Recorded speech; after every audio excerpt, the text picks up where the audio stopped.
জুলাই গণ অভ্যুত্থানের সাথে আমার নিজের সরাসরি সম্পৃক্ততার জায়গা থেকে নিজের অভিজ্ঞতাগুলো ব্যক্ত করেছি এবং এই গণ অভ্যুত্থানে গণহত্যার সাথে জড়িত শেখ হাসিনা যিনি যেভাবে নির্দেশ দিয়েছেন তার বিরুদ্ধে সাক্ষ্য দিয়েছি।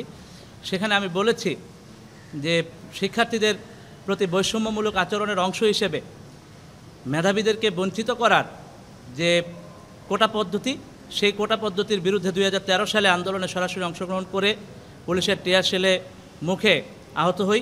তারপর 2018 সালের আন্দোলনেও অংশগ্রহণ করি।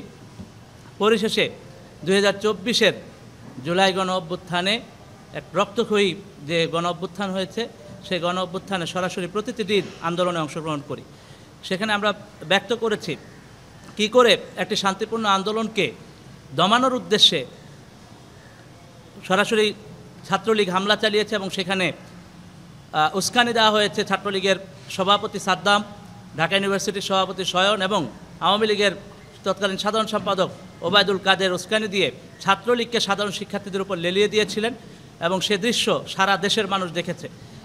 পরবর্তীতে আপনারা জানেন যে আবু সাঈদকে একেবারে বিনা উস্কানিতে শহীদ করা হয়েছে, পুলিশ গুলি করে হত্যা করেছে।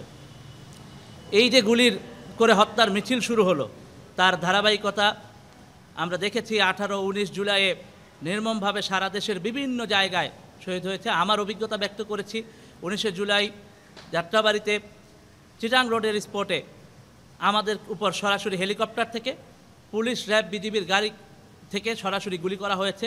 সেখানে অন দ্য স্পটে আমি নিজের চোখে 20 থেকে 25 জনকে পড়ে যেতে দেখেছি এবং এই যে অভিজ্ঞতা, টানা 3 ঘন্টা ধরে গুলি চলেছে, এই অভিজ্ঞতাগুলো দেখেছি। প্রথম কথা হলো, আমরা আন্দোলনটি শান্তিপূর্ণভাবে চালিয়ে যাচ্ছিলাম এবং 14ই জুলাই আমরা রাষ্ট্রপতির কাছে স্মারকলিপিও পেশ করেছিলাম। এরপর তৎকালীন প্রধানমন্ত্রী প্রেস ব্রিফিংয়ে শিক্ষার্থীদেরকে রাজাকারের বাচ্চা নাতিপুতি বলে ব্যঙ্গ করেন, উপহাস করেন এবং আন্দোলনকারীদের জন্য এটা ছিল অত্যন্ত দুঃখের এবং ক্ষোভের।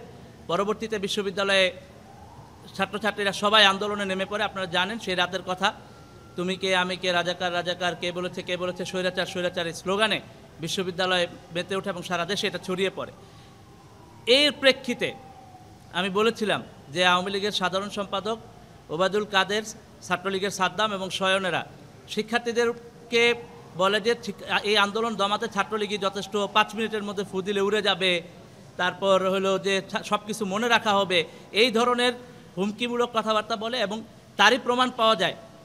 পরের দিন যখন 15 জুলাই ছাত্রলীগ ক্যাম্পাসে, ঢাকা বিশ্ববিদ্যালয় ক্যাম্পাসে সরাসরি শিক্ষার্থীদের ওপর, ছাত্রছাত্রীদের উপর নির্মমভাবে হামলা চালায়, সেই দৃশ্য, বিশেষত তন্নির চেহারার দৃশ্য সবার স্মরণে থাকার কথা। এই সকল দৃশ্য এবং এর পরের দিন যখন বিক্ষোভ কর্মসূচি ডাকা হয়, আপনারা জানেন তার মধ্যেই, সারা দেশে বিক্ষোভের মধ্যেই 6 জন কিন্তু শহীদ হয়। আবু সাঈদ সহ, চট্টগ্রামে ওয়াসিম শান্ত সহ 6 জনকে পুলিশ বিনা উস্কানিতে গুলি চালায়।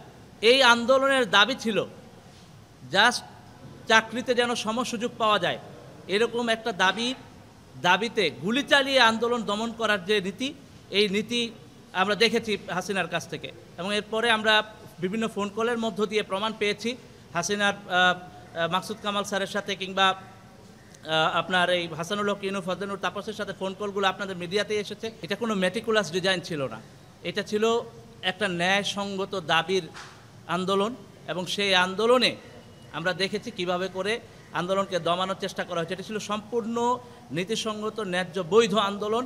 সাধারণ শিক্ষার্থীদের গণতান্ত্রিক অধিকার, এই বাংলাদেশের ছাত্র জনতার গণতান্ত্রিক অধিকার, তাদের যে ন্যায্য দাবি, সেই দাবি আদায়ের আন্দোলন। আনবিলিভেবল যে এই কথাও আমাদেরকে শুনতে হয়। এটা আমরা দেখেছি যে আবু সাঈদের এফআইআরের ক্ষেত্রেও বলা হয়েছে আবু সাঈদকে গুলি করা হয় নাই। এই ধরনের তথ্য যখন দেয়া হয় তখন আমাদের দুঃখ লাগে এবং প্রচণ্ড ক্ষোভ তৈরি হয় যে যেখানে নির্মমভাবে হেলিকপ্টার থেকে গুলি করা হলো, নানাভাবে গুলি করে আন্দোলনকারীদেরকে হত্যা করা হলো, সেখানে বলা হচ্ছে যে এগুলো ছিল ষড়যন্ত্র।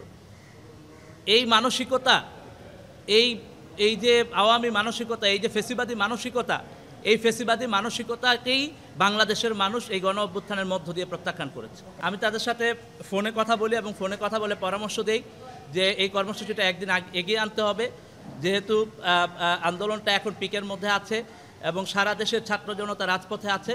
তো তারপর আমাদের মধ্যে আলাপ আলোচনার ভিত্তিতেই 4 তারিখ রাতে ঘোষণা হয় যে কর্মসূচি একদিন এগিয়ে আনার ব্যাপারটি।